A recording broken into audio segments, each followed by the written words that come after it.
거대 야당이 삭감한 국방 예산은 우리 군의 눈알과 같은 예산입니다. 북한 핵과 미사일 기지를 선제 타격하는 키일체인의 핵심인 정찰 자산 예산을 대폭 삭감했습니다.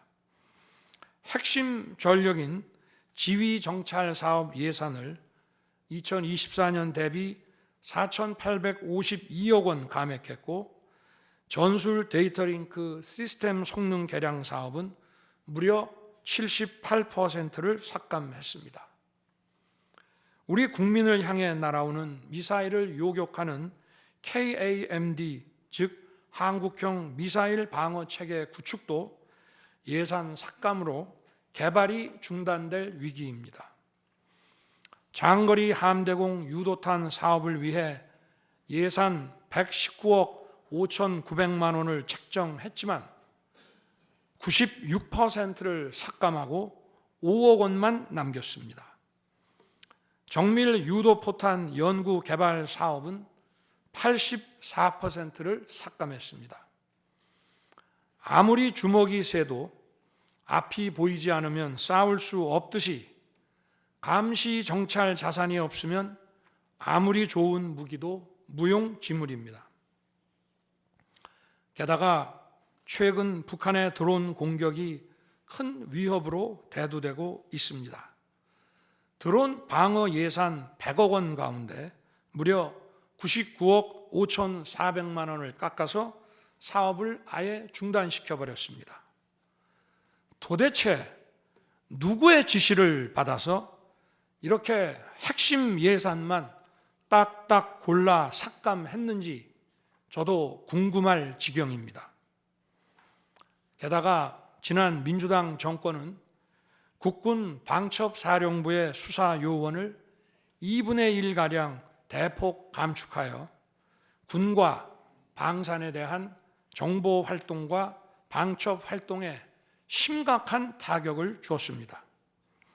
또 과거 간첩 사건과 연루된 인물을 국정원의 주요 핵심 간부로 발령내서 국정원이 방첩기관인지 정보 유출기관인지 모를 조직으로 방치하기도 했습니다. 지난 정부 시절 이런 일을 주도한 인물들이 여전히 거대 야당의 핵심 세력으로서 우리의 안보를 흔들고 있습니다. 우리 정부 들어 국가정보원이 국가안보의 중추기관으로 거듭날 수 있도록 노력하였고, 국군 방첩사의 역량 보강을 위해 힘썼습니다마는 아직 문제의 뿌리를 제대로 다 드러내지 못했습니다. 부수고 깨뜨리기는 쉬워도 세우고 만들기는 어렵고 시간이 많이 걸리기 때문입니다. 이런 상황이 겉으로는 멀쩡한 것처럼 보이지만 실질적으로 전시사변에 못지않은 국가 위기 상황이라고 저는 판단하고 있습니다. 거대 야당은 야당에 대한 대통령의 인식을 탓하기 전에 공당으로서 국가에 대한 책임 있는 자세와 신뢰를 보여주는 게 우선이라고 저는 생각합니다. 저는 자유민주주의 헌법 원칙, 국가 안보, 핵심 국익 수호만 함께 한다면 어떤 정치 세력과도 기꺼이 대화하고 타협할 자세가 돼 있는 사람입니다. 나라와 국민을 위한 길에 좌파 우파가 어디 있겠습니까?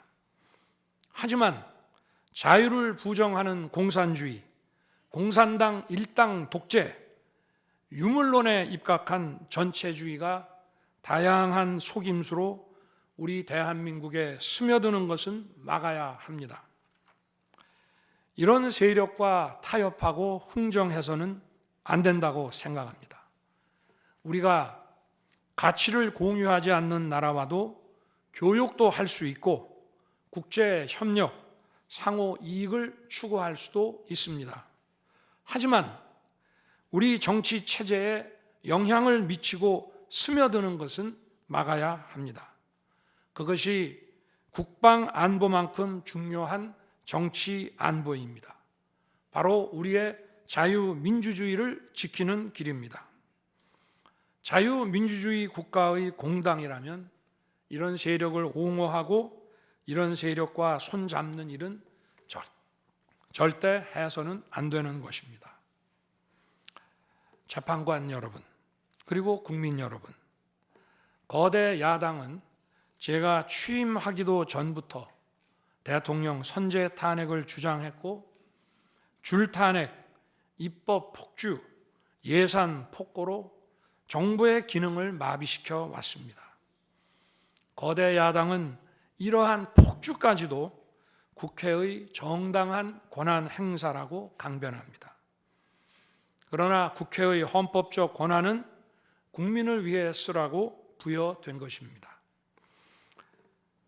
자신들의 정치적 목적을 위해 정부 기능을 마비시키는데 그 권한을 악용한다면 이는 헌정 질서를 붕괴시키는 국헌문란의 다름 아닙니다.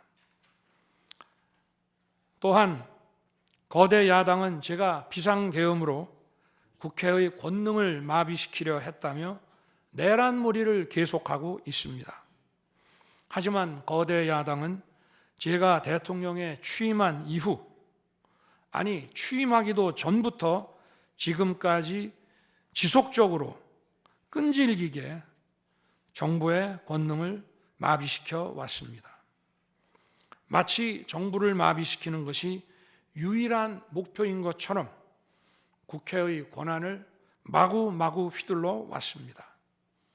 국회의원과 직원들의 출입도 막지 않았고 국회 의결도 전혀 방해받지 않은 2시간 반짜리 비상계엄과 정부 출범 이후 2년 반 동안 줄탄핵, 입법 예산 폭거로 정부를 마비시켜온 거대 야당 가운데 어느 쪽이 상대의 권능을 마비시키고 침해한 것입니까? 거대 야당은 국무위원들은 물론이고 방통위원장, 검사, 감사원장에 이르기까지 탄핵하고 또 탄핵했습니다. 탄핵 사유가 되는지 여부는 전혀 중요하지 않았습니다. 심지어 거대 야당 대표를 노려봤다고 장관을 탄핵하기도 했습니다.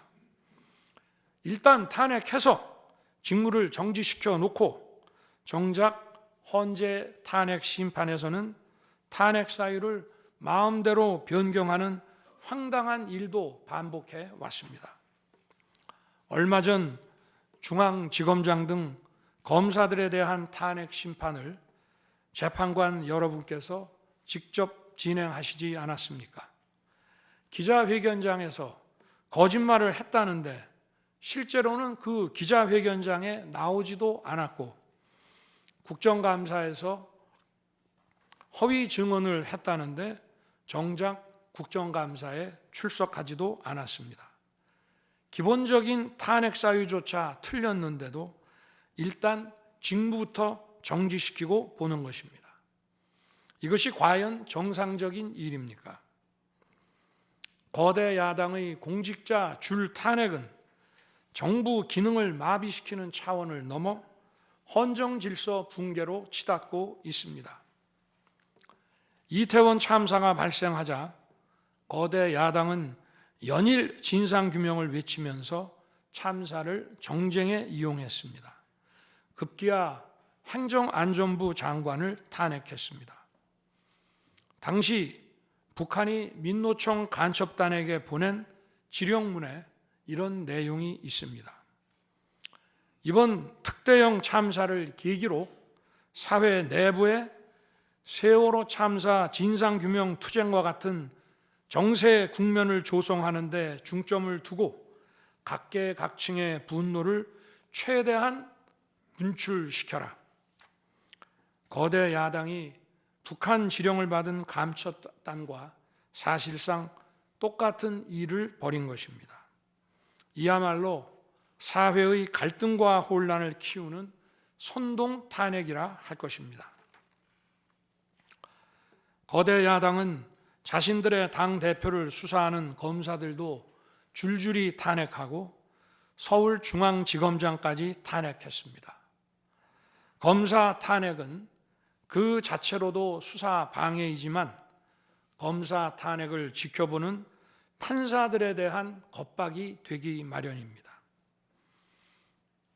야당 대표에 대한 검찰 수사를 막고 야당 대표의 범죄를 심판할 판사들까지 압박하기 위한 방탄 탄핵인 것입니다. 급기야 거대 야당은 지난 정부의 이적 행위를 감사하던 감사원장까지 탄핵했습니다. 거대 야당은 감사원장 탄핵 소추안에 사드 정식 배치 고의 지연 의혹 감사를 탄핵 사유로 포함시켰습니다.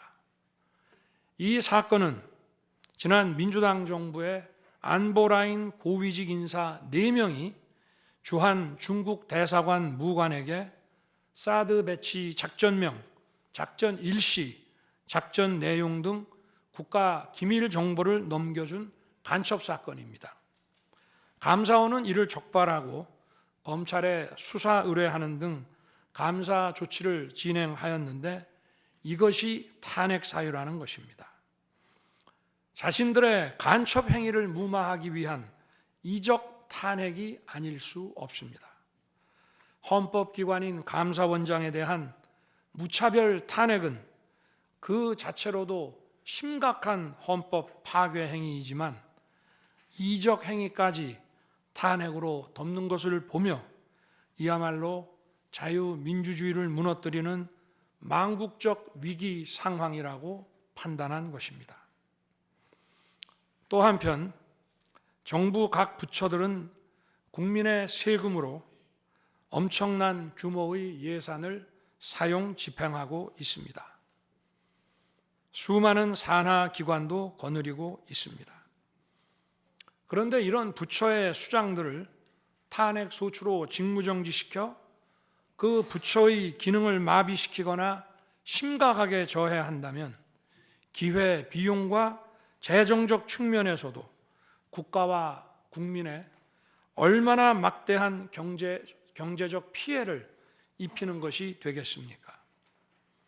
거대 야당은 공직자를 무차별 탄핵 소추하고 소추인단 변호사 비용도 국민 세금으로 사용하고 있습니다. 그렇지만 억울하게 탄핵 소추된 공직자들은 직무가 정지된 상황에서 자기 개인 자금으로 변호사 비용까지 조달해야 합니다. 정부 공직자들은 거대 야당의 이러한 폭거에 한없이 위축될 수밖에 없습니다. 이처럼 거대 야당은 선동 탄핵, 방탄 탄핵, 이적 탄핵으로 대한민국을 무너뜨리고 있습니다.